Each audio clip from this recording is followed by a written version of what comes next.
Population 3 stars, adventure delight का, Hasnain studio, can coronagraph technology give us atmospheric pictures of exoplanets? Yes, coronagraph जो है वो basically वो star की लाइट को ब्लॉक करता है, तो इसी के ज़रिए चीज़ें पता चली हैं। क्या वो एटमॉस्फेयर्स एक्सोप्लैनेट्स के बता सकता है?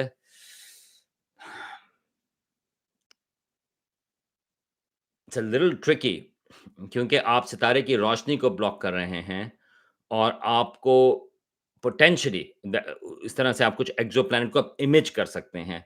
इमेजिंग आपको थोड़ी-सी इन्फॉर्मेशन बता सकती है एटमॉस्फेयर के सिलसिले में तो येस, लेकिन एटमॉस्फेयर्स का जो और तरीका है डिटेक्ट करने का वो जब वो प्लैनेट जो है वो सूरज अपने सितारे के आगे से गुज़रता है, जब उसकी एक्लिप्सिंग होती है, तो उसकी एजेस के ऊपर जो है आपको काफ़ी इन्फॉर्मेशन मिल सकती है एटमॉस्फेयर्स की। लेकिन कोरोनोग्राफ से भी येस, मगर remember it's not that easy to do क्योंकि आपको वो स जो प्लैनेट है वो आपको फिर भी उसकी आपको इनफ आपको रोशनी चाहिए।